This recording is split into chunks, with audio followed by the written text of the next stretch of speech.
بسم اللہ الرحمن الرحیم۔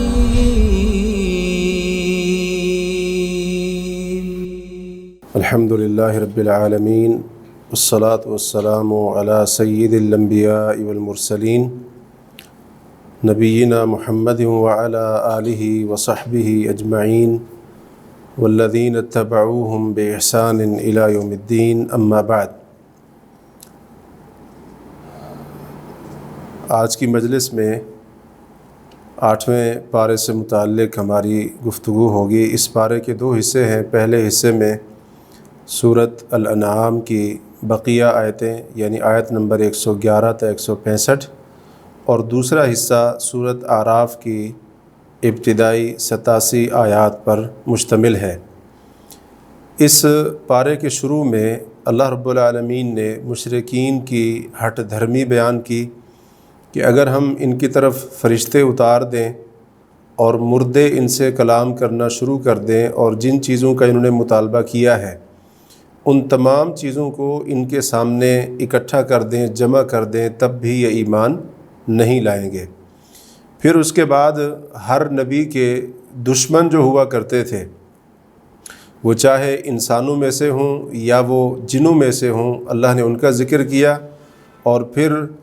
اس پیغمبر کے ساتھ عداوت اور دشمنی کرنے کے لیے ایک دوسرے کو جو آپس میں وہ جو سازشیں کیا کرتے تھے اور آپس میں جو سرگوشیاں وغیرہ کیا کرتے تھے، اللہ نے اس کا بھی ذکر کیا، اور ساتھ ہی قرآن مجید کی شان اور اس کا مقام اور مرتبہ بیان کرتے ہوئے فرمایا وَتَمَّتْ كَلِمَةُ رَبِّكَ صِدْقًا وَعَدْلًا، کہ تیرے رب کا کلمہ یعنی قرآن سچائی اور عدل کے لحاظ سے مکمل ہے۔ یعنی قرآن میں جتنی بھی خبریں اور باتیں موجود ہیں وہ بالکل سچ ہیں، اور قرآن کے اندر جتنے احکام، مسائل، تعلیمات دی گئی ہیں وہ ساری کی ساری عدل کے اوپر مبنی ہیں۔ اس کے بعد اللہ رب العالمین نے ذبح سے متعلق کچھ احکام اور مسائل ذکر کیے، اور جن جانوروں کو ذبح کیا جاتا ہے اس تعلق سے بھی اللہ تعالیٰ نے کچھ چیزوں کا ذکر فرمایا۔ یہاں پر ایک بات یہ ذکر ہوئی ہے کہ جس جانور پر اللہ کا نام لیا گیا ہو اسے تم کھاؤ، ایسے جانوروں کو تم کیوں نہیں کھاتے ہو؟ یعنی جس پر اللہ کا نام لیا گیا ہے تو اس کو بغیر کسی کراہت کے انسان کو کھانا چاہیے۔ اور اللہ تعالیٰ نے یہ بھی ذکر کیا ہے کہ جو چیزیں تمہارے اوپر حرام تھیں اللہ نے ان کا تفصیلی ذکر کر دیا ہے، تو اس لیے جو حلال ہے جس پر اللہ کا نام لیا گیا اس کو تم بغیر کسی شک اور شبہ کے کھاؤ۔ دوسری چیز یہاں پر یہ ذکر کی گئی ہے کہ جس جانور پر اللہ کا نام نہ لیا گیا ہو، اس سے مراد ایک تو مردار ہے، اور دوسرا وہ جانور کہ جس کو غیر اللہ کے نام پر ذبح کیا گیا ہو، اللہ نے فرمایا کہ اسے مت کھاؤ، اس کو مت کھاؤ۔ اور یہاں پر جو جنوں اور انسانوں میں سے شیطان ہوتے ہیں وہ حلال اور حرام کے معاملے میں لوگوں کے دلوں میں، ذہنوں میں جو شکوک و شبہات ڈالتے ہیں، وسوسے ڈالتے ہیں، اللہ نے اس کا ذکر کرتے ہوئے فرمایا کہ اے مسلمانوں، اگر تم نے ان کے وسوسوں کی پیروی کی، یعنی اللہ تعالیٰ کی حلال کردہ چیزوں کو حرام کر لیا یا اللہ کی حرام کی ہوئی چیزوں کو تم نے حلال سمجھ لیا، اور اس معاملے میں تم نے شیطانوں کی پیروی کی، تو تم مشرک ہو جاؤ گے، اللہ کے ساتھ شرک کرنے والے بن جاؤ گے۔ کیونکہ حلال و حرام یہ صرف اللہ تعالیٰ کا اختیار ہے، کسی اور کو اللہ نے یہ اختیار نہیں دیا ہے۔ تو اگر کوئی انسان اپنے جیسے انسان کو حلال حرام کا اختیار دے دے، یا اسی طرح سے جن کو حلال یا حرام کا اختیار دے دے، تو وہ اللہ رب العالمین کی یہ جو خاص صفت تھی اس کے اندر اس مخلوق کو شریک ٹھہرا رہا ہے، اور اس وجہ سے اللہ نے فرمایا تم مشرک ہو جاؤ گے۔ اسی طریقے سے اللہ رب العالمین نے یہاں پر ایک بات اور یہاں پر واضح کی ہے کہ اکثر لوگ حلال اور حرام کے مسئلے میں بغیر علم کے بہت سارے لوگوں کو صرف اپنی خواہشات کی بنا پر گمراہ کرتے ہیں، اور ساتھ ہی اللہ تعالیٰ نے ظاہری اور چھپے ہوئے تمام قسم کے گناہوں کو چھوڑنے کا حکم دیا ہے۔ امام ابن کثیر رحمہ اللہ نے ظاہری اور چھپے ہوئے گناہوں سے مراد کون سی چیزیں، اس کے بارے میں بہت سے اقوال نقل کیے ہیں۔ ایک قول یہ بھی نقل کیا ہے کہ ظاہری گناہوں سے مراد ان عورتوں سے زنا کرنا ہے کہ جو فاحشہ ہوا کرتی تھی زمانہ جاہلیت میں، اور جنہوں نے بطور نشانی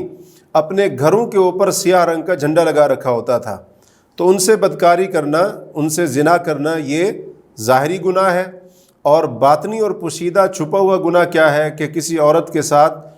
بندہ دوستی لگا لے، تعلق قائم کر لے اور پھر اس کے ساتھ بدکاری اور زنا کرے، تو یہ چھپا ہوا گناہ ہے، اور دونوں گناہوں سے اللہ تعالیٰ نے روکا ہے اور ان کے چھوڑنے کا حکم دیا ہے۔ اس کے بعد نبیوں کو اللہ تعالیٰ نے جو رسالت دی ہے اس کے معاملے میں دو قسم کے لوگوں کا اللہ نے ذکر کیا ہے۔ ایک تو وہ لوگ کہ جو اللہ کے نبیوں پر آنے والی وحی اس کے اوپر ایمان لانے والے اور اس حق کو قبول کرنے والے، اللہ نے ان کے دلوں کو زندہ کر دیا اور اللہ نے ان کو نور ہدایت سے نوازا کہ جس کی زندگی میں، جس کی روشنی میں وہ زندگی گزارتے رہے۔ اس کے مقابلے میں وہ لوگ ٹھہرے جو بڑے مجرم ثابت ہوئے اور اسی طرح سے رسولوں کے خلاف سازشیں کرتے رہے، اور انہوں نے یہ مطالبے شروع کر دیے کہ جو کچھ رسولوں کو دیا گیا ہے جب تک ہمیں نہیں دیا جائے گا ہم اس وقت تک ایمان نہیں لائیں گے۔ اللہ تعالیٰ نے ان کے لیے ذلت کا اعلان فرمایا ہے کہ عنقریب ان کو ذلت پکڑ لے گی، اور اسی طریقے سے دردناک عذاب بھی ان کا مقدر بننے والا ہے۔ اور پھر اللہ تعالیٰ نے یہ بھی ذکر کیا کہ اللہ تعالیٰ جس کو ہدایت دے دیتا ہے اس کے دل کو، سینے کو اسلام کے لیے کھول دیتا ہے، اور اللہ جس کو گمراہ کرنا چاہتا ہے تو اس کے دل اور سینے کو تنگ کر دیتا ہے۔ پھر قیامت کے حالات ذکر ہوئے کہ جنوں اور انسانوں کو جمع کیا جائے گا، اور وہاں پر جنوں سے سوال کیا جائے گا کہ تم نے انسانوں کی اکثریت کو کیوں اور کیسے گمراہ کیا، اور وہاں پر ان سب سے، یعنی جنوں اور انسانوں سے سب سے سوال کیا جائے گا کیا تمہارے پاس رسول نہیں آئے تھے ہماری آیتیں تلاوت کرتے جو تمہارے اوپر اور تمہیں اس دن کی ملاقات سے ڈراتے؟ تو اس دن سارے کے سارے قسمیں اٹھا کر اپنے خلاف گواہی دیں گے کہ رسول آئے تھے، پیغمبر آئے تھے، لیکن ہم ہی کفر کرنے والے تھے۔ یہاں پر اللہ تبارک و تعالیٰ نے کچھ باتیں بڑی اہم ذکر کی ہیں۔ ایک بات تو یہ ہے، فرمایا کہ ہم ظالموں کو ان کے گناہوں کی وجہ سے ایک دوسرے پر مسلط کر دیتے ہیں۔ تو مطلب یہ ہے کہ جب کوئی قوم ظلم کرتی ہے، زیادتی کرتی ہے، گناہوں کے اندر اللہ کی نافرمانی میں مبتلا ہوتی ہے، تو ان کی سربراہی کے اوپر انہی جیسا انسان ہی مسلط کر دیا جاتا ہے۔ ایسا نہیں ہے کہ کوئی قوم جرائم کے اندر مبتلا ہو اور اسے نیک صالح دیندار حکمران مل جائے، ایسا نہیں ہو سکتا، یعنی عام طور پر عام حالات میں ایسا نہیں ہو سکتا ہے۔ اور یہ بھی ممکن نہیں ہے کہ کوئی قوم نیک ہو، اللہ کی فرما بردار، اور اس کے اوپر ظالم حکمران مسلط ہو جائے۔ عام حالات میں یا اکثر حالات میں ایسا نہیں ہو سکتا ہے۔ تو یہ مفہوم بھی یہاں سے کچھ علماء نے اخذ کیا اور اس کو ذکر کیا ہے۔ دوسری چیز یہ ہے کہ قیامت کے دن جو لوگ جہنم کے ایندھن بننے والے ہیں ان کے بارے میں ایک چیز ذکر فرمائی کہ وغرتہم الحیات الدنیا، کہ دنیا کی زندگی نے ان کو دھوکے کے اندر ڈال دیا تھا۔ مقصد یہاں پر یہ تنبیہ کرنا ہے، ہمیں یہ بتانا مقصود ہے کہ اے لوگو تم دنیا کے دھوکے اور فتنے سے اپنے آپ کو بچانا، کیونکہ دنیا انسان کو اتنا دھوکہ دیتی ہے کہ جس کی وجہ سے بندہ قیامت کے دن اپنے رب کی ملاقات کو بھی بھلا دیتا ہے اور اس کا انکار شروع کر دیتا ہے۔ اور یہاں پر اللہ تعالیٰ نے ایک اصول بیان کیا ہے، فرمایا کہ ذالک ان لم یکن ربک مہلک القری بظلم واہلھا غافلون، یہ اس وجہ سے ہے کہ تیرا رب کسی بستی کو، یعنی بستی والوں کو ظلم کرتے ہوئے ان کو ہلاک کرنے والا نہیں ہے، اس حال میں کہ وہ غافل ہوں، لاپرواہ ہوں۔ یعنی اللہ تعالیٰ پہلے آگاہ کرتا ہے اور اللہ رب العالمین بتاتا ہے اپنے رسولوں کے ذریعے ان کے اوپر وحی نازل کر کے، اور جب وہ ہٹ دھرمی کے اوپر وہ قوم اتر آئے، حق کو قبول نہ کرے، اللہ کے پیغمبروں کی تکذیب شروع کر دے، تو پھر اللہ تعالیٰ ان کی گرفت فرماتا ہے اور ان کو پکڑتا ہے۔ اس کے بعد سورۃ انعام کی آیت نمبر 136 سے لے کر 150 کے اندر مشرکین کے شرک کی ایک صورت بیان کی گئی ہے کہ وہ جانوروں اور کھیتی میں سے اپنے شریکوں اور بتوں کا حصہ مقرر کیا کرتے تھے۔ اصل میں یوں ہوتا تھا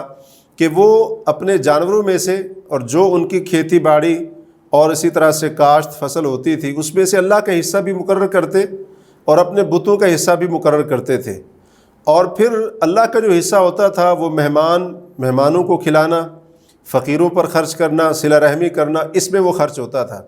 اور جو بتوں کا حصہ ہوتا تھا وہ بتوں کے جو مجاور ہوتے تھے، مجاور جو بتوں کی خدمت کرنے والے، اور اس قسم کے کاموں کے اوپر خرچ ہوتا تھا۔ اب ظلم وہ یہ کرتے تھے کہ اللہ کا جو حصہ مقرر کیا جاتا تھا، اگر بتوں کے حصے میں سے کچھ کم پڑنے لگ جاتا تو اللہ کے حصے میں سے نکال کر بتوں کا حصہ پورا کیا کرتے تھے، اور اگر اللہ تعالیٰ کے لیے مقرر کیے گئے حصے کے اندر کچھ کمی واقع ہونے لگ جاتی تو بتوں کے حصے کو کم نہیں کرتے تھے۔ گویا کہ ان کے نزدیک بتوں کی عظمت اور ان کا خوف اللہ کے خوف اور تعظیم سے بڑھ کر تھا، نعوذ باللہ من ذالک۔ اور اگر ہمیں اس بات کا یقین نہ آئے تو ہم اپنی آنکھوں سے آج ایسے لوگوں کو دیکھ سکتے ہیں جو پیر پرستی، قبر پرستی، ان چیزوں کے اندر مبتلا ہے۔ اللہ سے نہیں ڈریں گے لیکن پیر کا ڈر ان کو ضرور ہوگا۔ اللہ کے عذاب کا پکڑ کا کوئی خوف نہیں ہے لیکن پیر کی ناراضگی کا ڈر ضرور ہے۔ اور اسی طرح سے مسجد میں زندگی بھر 1 روپیہ تک نہیں دیں گے لیکن مزار پر ان کا ایمان عقیدہ ہے، نہیں دیں گے، ہمارے جانور، مویشی، کھیتی باڑی سب کچھ ہلاک اور برباد ہو جائے گا۔ تو یہ اس قسم کی کیفیت ہوا کرتی تھی۔ اللہ تعالیٰ نے اس کا یہاں پر بڑی تفصیل کے ساتھ ذکر کیا ہے اور اس شرک کی صورت کی بڑی تفصیل کے ساتھ تردید فرمائی ہے۔ یہ جو شرک ہوتا تھا اس کی مختلف صورتیں ہوتی تھیں۔ ایک صورت یہ ہوتی تھی کہ وہ کہتے تھے یہ جانور اور یہ جو کھیتی ہے یہ صرف وہی استعمال کرے گا جس کو ہم اجازت دیں گے، ہر بندہ اس کو استعمال نہیں کر سکتا ہے۔ اور کس کو اجازت ہوتی تھی؟ جو بتوں کے خادم اور مجاور ہوا کرتے تھے ان کو اجازت ہوتی تھی۔ دوسری چیز یہ تھی کہ مختلف قسم کے جانوروں کو آزاد چھوڑ دیتے، نہ ان پر کوئی بوجھ ڈالتے اور نہ ان کے اوپر سواری کرتے تھے، جیسا کہ سورۃ المائدہ کے اندر 5 قسم کے جانوروں کا ذکر پہلے گزر چکا ہے۔ تیسری صورت یہ تھی کہ ذبح کرتے وقت صرف اس جانور کے اوپر اپنے بت کا نام لیتے، تو یہ بھی ایک جانور کے اندر شرک کی صورت تھی۔ اور چوتھی شکل یہ تھی کہ بتوں کے لیے جو وقف شدہ جانور تھے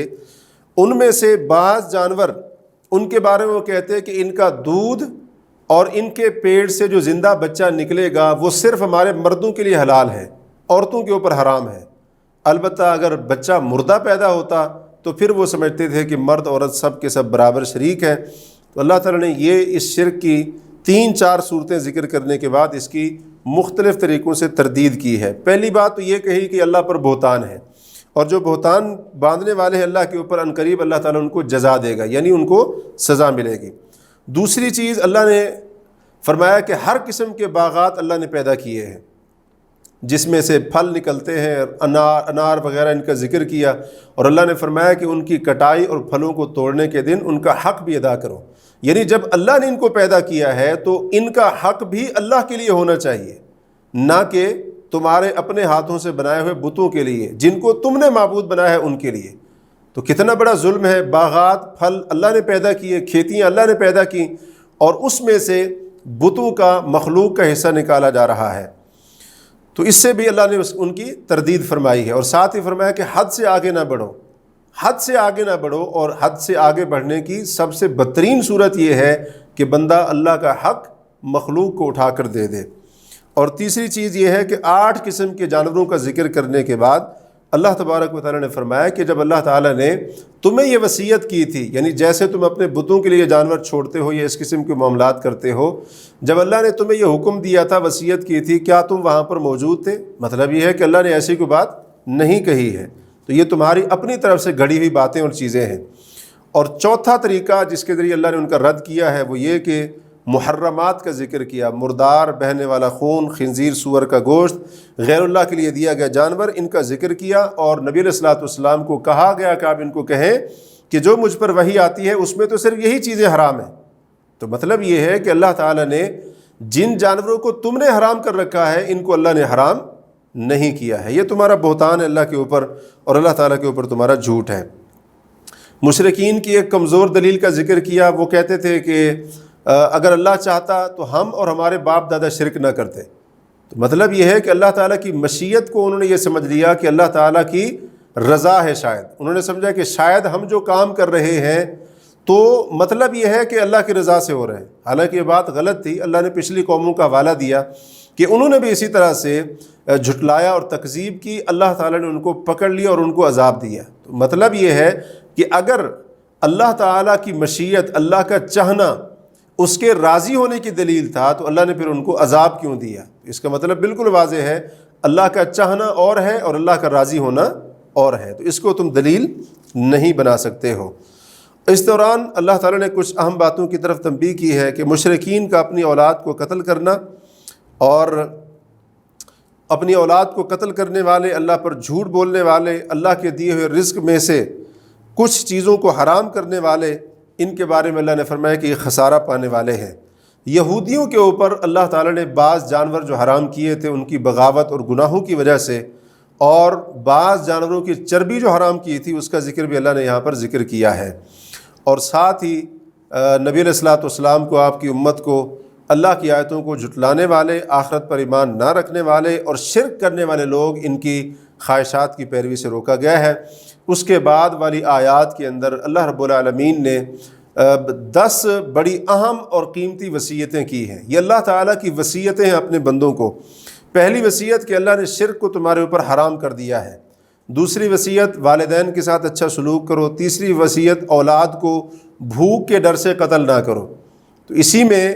وہ منصوبہ بندی بھی آتی ہے علماء کے نزدیک کہ اگر کوئی انسان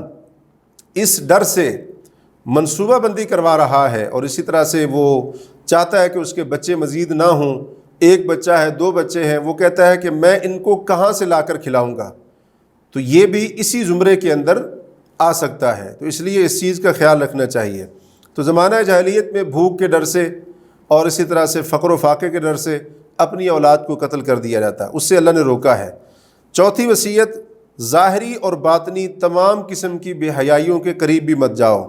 پانچویں وصیت، ناحق قتل نہ کرو کسی کو۔ چھٹی وصیت، یتیم کے مال کے قریب نہ جاؤ۔ ساتویں وصیت، ماپ تول کو پورا کرو۔ آٹھویں وصیت، عدل و انصاف والی گفتگو کرو۔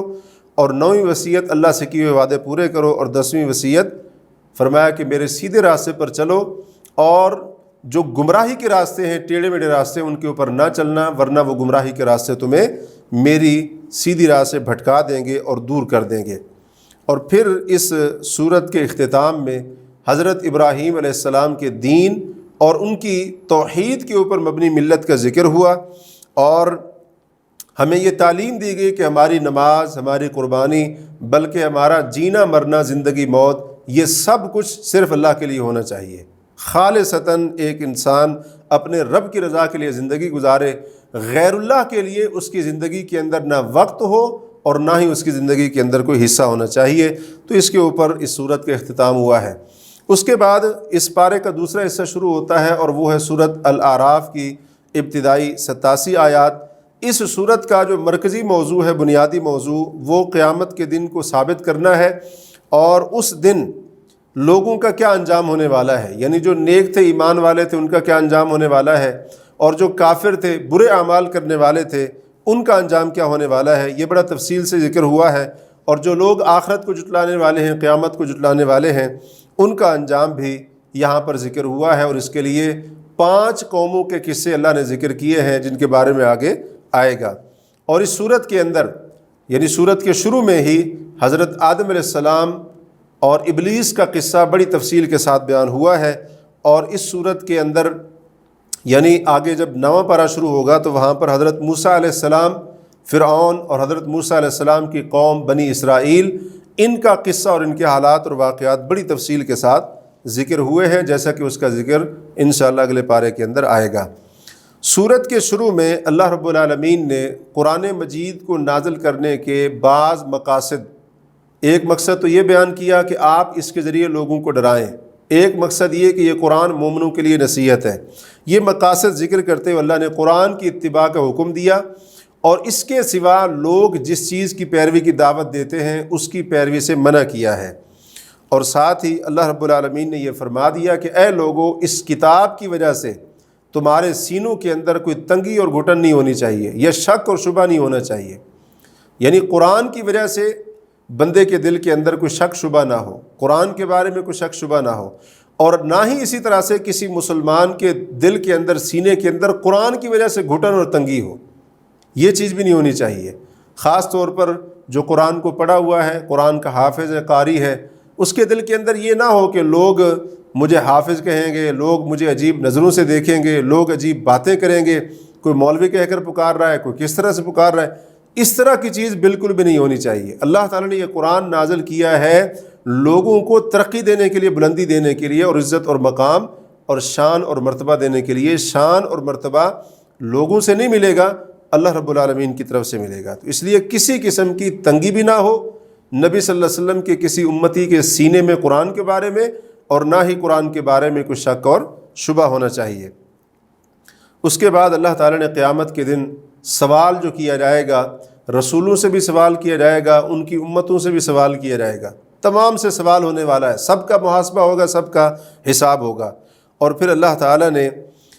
اعمال کے وزن کیے جانے کا ذکر کیا ہے، جن کے اعمال یعنی نیک اعمال کا پلڑا بھاری ہوگا وہ کامیاب ہونے والے ہیں، اور جن کے نیک اعمال کا پلڑا ہلکا ہوگا وہ خسارہ پانے والے، نقصان اٹھانے والے ہوں گے۔ اور اس کے بعد اللہ تعالیٰ نے حضرت آدم علیہ السلام اور ابلیس کا قصہ بڑی تفصیل کے ساتھ بیان کیا، فرشتوں کو حکم کہ آدم کو سجدہ کرو، ابلیس کا سجدے سے انکار، جیسا کہ اس کی تفصیل پہلے پارے کے اندر گزر چکی ہے۔ تو یہ پورا ذکر ہوا، اور یہاں پر اللہ نے بہت ساری ایسی باتیں ذکر کی ہیں کہ شیطان نے کیسے حضرت آدم اور حوا کو بہکایا اور اسی طرح سے ان کو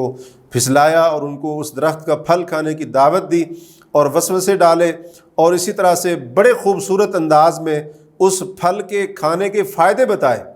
فائدہ یہ بتایا کہ آپ اگر اس پھل کو کھا لیں گے تو آپ کو ہمیشہ ہمیشہ کی بادشاہت مل جائے گی، یعنی آپ جنت میں ہمیشہ رہیں گے، اور اسی طرح سے یہاں سے پھر نکالے نہیں جائیں گے۔ تو یہ اس طرح سے اس نے بڑے خوبصورت انداز میں حضرت آدم اور حوا کو بہکایا، اور جس کے نتیجے میں وہ سب کچھ ہوا جس کا ذکر پہلے ہو چکا ہے۔ تو اس سے پتہ چلا کہ شیطان کے جو مختلف حربے ہیں ان میں سے 2 حربے بڑے اہم ہیں، بہکانے کے 2 حربے بڑے اہم ہیں۔ ایک ہے وسوسہ ڈالنا، دل کے اندر برائی، شر اور فتنے کا خیال پیدا کرنا، اور پھر انسان کے لیے اللہ کی نافرمانی اور گناہ کو خوبصورت بنا کر پیش کرنا، اس کے فائدے بیان کرنا، گناہ کرنے کے فائدے بیان کرنا، اور گناہ چھوڑنے کے نقصانات اس کو بتانا۔ تو یہ شیطان کا بڑا مؤثر حربہ ہے، اور اس حربے کے اندر، اس جال کے اندر اکثر لوگ پھنس جاتے ہیں۔ اس لیے تو اس نے کہا تھا کہ اللہ میں ان کے دائیں سے، بائیں سے، سامنے سے، پیچھے سے، اور اسی طرح سے ہر طرف سے آؤں گا، اور آپ ولا تجد اکثرہم شاکرین، ان میں سے اکثر کو آپ اپنا شکر گزار نہیں پائیں گے۔ تو یہ 2 جو شیطان کے جال ہیں اور اس کے حملہ کرنے کے طریقے ہیں، اس سے ایک مسلمان کو ہمیشہ آگاہ رہنا چاہیے۔ اس کے ساتھ ساتھ اللہ رب العالمین نے یہ بھی یہاں پر ذکر کیا کہ لباس کی نعمت کا ذکر کیا کہ اللہ نے لباس جو اتارا ہے تمہارے لیے وہ تمہاری خوبصورتی کا بھی ذریعہ ہے، تمہارے سطر کو ڈھانپنے کا ذریعہ ہے۔ تو اس سے پتہ چلا کہ لباس اصل وہی ہے جو سطر کو ڈھانپے۔ تو جو سطر کے تقاضوں کو پورا نہیں کرتا ہے وہ حقیقی معنوں میں لباس نہیں ہے۔ اور تقویٰ کا جو لباس ہے اس کی ترغیب بھی یہاں پر دلائی گئی ہے، اور ساتھ ہی ذکر کیا گیا کہ شیطان ابلیس حضرت آدم اور حوا ان کے کپڑے کھینچ رہا تھا، ان کے لباس کھینچ رہا تھا، تاکہ ان کی شرمگاہ کو، ان کے سطر کو ایک دوسرے پر ظاہر کر دے۔ اس سے پتہ چلا کہ جو انسان عریانی کی دعوت دیتا ہے، فیشن کے نام پر ہو یا کسی نام کے اوپر بھی، عورتوں کے لیے مختصر کپڑے پہننے کی، بے حیائی والا لباس پہننے کی دعوت دیتا ہے، تو وہ ابلیس کا نمائندہ ہے اور شیطان والا کام کر رہا ہے۔ تو اپنی وہ ذمہ داری جو ہے نا بھرپور طریقے سے نبھا رہا ہے۔ یہ شیطان کا کام ہے، عریانی، بے حیائی، فحاشی، اور اسی طرح سے بے لباس کرنا، لباس کو مختصر کرنا، سطر ظاہر ہوں، اور اسی طرح سے بے لباس کر کے لوگوں کو ایک دوسرے کے سامنے لایا جائے، تو یہ اسی کے کام ہے اور یہ اسی کا فتنہ ہے۔ تو اس کا یہاں پر خاص طور پر ذکر ہوا ہے۔ تو اس لیے کبھی بھی انسان اس قسم کے معاملات کے اندر نہ گفتگو کرے اور نہ کوئی ایک لفظ لکھے، بلکہ سطر، حیا اور اسی طرح سے پردہ داری، یہ چیزیں بندہ اختیار بھی کرے، مرد عورت دونوں اس کو اختیار بھی کرے، اور اسی کی طرف مرد عورت کو، دوسرے لوگوں کو بھی دعوت دینی چاہیے اور اس کی ترغیب دینی چاہیے۔ اس کے بعد اللہ رب العالمین نے قیامت کے دن جو خسارہ پانے والے لوگ ہیں ان کی تفصیل بیان فرمائی کہ جو اللہ کی آیتوں کو جھٹلانے والے، اللہ کی آیتوں سے تکبر کرنے والے، تو ان کے لیے جہنم ہوگی، ان کا اوڑھنا بچھونا جہنم کی آگ ہوگی، یہ ان کا انجام بیان ہوا ہے۔ اور جو فلاح پانے والے ہیں یعنی جنتی، ان کے لیے کون کون سے کیسے انعامات ہوں گے وہ بھی ذکر ہوا۔ جنتی جہنمی آپس میں جو مکالمہ اور گفتگو کریں گے اس کا ذکر بھی ہوا، جس کے اندر یہ بھی ہے کہ جہنمی جنتیوں سے کہیں گے کہ ہمیں وہ کچھ دو، اس میں سے کچھ دو جو اللہ نے تمہیں رزق دیا ہے، یا ہمارے اوپر پانی ہی کچھ ڈال دو، تو یہ بھی وہاں پر ذکر ہوا ہے۔ اصحاب الاعراف کا ذکر ہوا ہے، اور اس سے مراد اکثر مفسرین کے نزدیک وہ لوگ ہوں گے کہ جن کی نیکیاں اور برائیاں دونوں برابر ہو جائیں گی، نیکیاں برائیاں دونوں برابر ہو جائیں گی، تو ان کو جنت اور جہنم کے درمیان، یعنی دونوں جنتی اور جہنمی دونوں دکھائے جائیں گے۔ جنتی دیکھیں گے تو ان کا دل چاہے گا وہ جنت میں داخل ہو جائے، جہنمیوں کی طرف وہ دیکھیں گے تو وہ اس سے پناہ مانگیں گے، اور بعض اہل علم کے نزدیک بالآخر اللہ تعالیٰ اپنی رحمت فرماتے ہوئے ان کو بھی جنت میں داخل کر دے گا۔ تو یہ اعراف کا ذکر بھی ہوا ہے۔ یہاں پر جہنمی اور کافر لوگوں کی ایک صفت بیان ہوئی ہے کہ انہوں نے اپنے دین کو کھیل تماشا بنا لیا تھا، اور دنیا نے انہیں دھوکے فریب کے اندر ڈال دیا تھا۔ اس سے پتہ چلا کہ جو لوگ دنیا کے فتنے کے اندر مبتلا ہو جاتے ہیں وہ اپنے دین کو کھیل تماشا بنا لیتے ہیں، نام کا ان کا دین ہوتا ہے، کھیل تماشا، لہو و لعب اپنے دین کو سمجھتے ہیں، جیسا کہ آج کل دنیا کے فریب کے اندر آئے ہوئے بہت سارے مسلمانوں نے اپنے دین کو کھیل تماشا بنایا ہوا ہے۔ اس کے بعد 5 نبی اور ان کی قوموں کا قصہ ذکر ہوا ہے۔ سب سے پہلے حضرت نوح علیہ السلام کا قصہ کہ انہوں نے اپنی قوم کو خالص اللہ کی عبادت کی دعوت دی، قوم نے جھٹلایا، انجام یہ ہوا کہ ساری کی ساری قوم غرق ہو گئی، سوائے ان لوگوں کے جو حضرت نوح علیہ السلام پر ایمان لائے تھے۔ دوسرا قصہ حضرت ہود علیہ السلام کی قوم عاد کا ہے۔ ان کو بھی ان کے نبی نے خالص دعوت دی، توحید کی، اللہ کے نامات کو یاد کرنے کی دعوت دی۔ قوم نے انہیں بیوقوف اور جھوٹا کہا، نعوذ باللہ من ذالک، عذاب کا مطالبہ کیا اور ان کے اوپر عذاب آیا۔ تیسرا قصہ قوم سمود کا، حضرت صالح علیہ السلام نے ان کو دعوت دی توحید کی، اور اسی طرح سے انہوں نے جو معجزہ مانگا تھا اونٹنی کی شکل میں، وہ بھی ان کو دیا گیا، لیکن انہوں نے اس اونٹنی کو قتل کر دیا۔ نتیجہ یہ نکلا کہ ان کے اوپر زلزلہ آیا جس سے وہ سارے کے سارے لوگ ہلاک ہو گئے۔ قوم لوط کا قصہ ذکر ہوا کہ انہوں نے سب سے پہلے ایک برائی شروع کی دنیا کے اندر، اور وہ ہے مرد سے اپنی خواہش کو پورا کرنا۔ اس کے اوپر حضرت لوط علیہ السلام نے ان کو ملامت کیا، ان کو ڈانٹا کہ یہ تم کیا کرتے ہو، اللہ نے تمہارے لیے عورتیں بنائی تھی اور تم نے مردوں کے ساتھ اپنی خواہش کو پورا کرنا شروع کر دیا ہے۔ تو قوم نے یہ جواب دیا کہ ان کو بستی سے ہی نکال دو، یہ بڑے پاک اور صاف بنے پھرتے ہیں، تو یہ ان کو بستی سے نکالنے کی دھمکی دی، اور اسی طرح سے یہ ان کو کہا گیا۔ نتیجہ یہ نکلا کہ یہ جو غیر فطری عمل کے اندر مبتلا لوگ تھے، مردوں سے برائی کرنے والے، جسے قوم لوط والا فعل کہا جاتا ہے، اللہ نے ان کی بستی کو الٹ دیا اور ان کے اوپر پتھروں کی بارش برسائی۔ تو آج کی مہذب اقوام، یورپی جو اقوام ہے، مہذب اقوام جو سمجھتی ہیں اپنے آپ کو، انہوں نے اس غیر فطرت سے بغاوت جو فعل ہے اس کو بنیادی حق قرار دیا ہوا ہے اور اس کو قانونی تحفظ فراہم کیا ہوا ہے۔ اور عجیب بات یہ ہے کہ کئی اسلامی ممالک کے اندر اس کے حق میں آوازیں بلند ہو رہی ہیں، تو یہ گویا کہ اللہ کے عذاب کو دعوت دینے والی بات ہے۔ اور آخری قصہ جو اس پارے کے اندر بیان ہوا ہے، حضرت شعیب علیہ السلام اور ان کی قوم کا قصہ، اس کا کچھ حصہ بیان ہوا ہے کہ حضرت شعیب علیہ السلام نے اپنی قوم کو یہ نصیحت کی تھی کہ ان کی قوم کے اندر جو ایک خاص برائی تھی، توحید کی دعوت بھی دی، خاص برائی جو تھی ماپ تول کے اندر کمی کرنا، اور جو حق کو قبول کرنے والے ایمان لانے والے تھے ان کو ڈانٹنا، ان کو دھمکیاں دینا، اور جو اللہ کا راستہ تھا، حق تھا، دین تھا، اس کے اندر ٹیڑھ پن اور اسی طرح سے اعتراض تلاش کرنا تاکہ لوگوں کو روکا جا سکے، تو یہ ان کے معاملات تھے۔ تو حضرت شعیب علیہ السلام نے ان کو نصیحت کی اور ان چیزوں سے باز رکھنے کی کوشش کی۔ اس سے پتہ چلا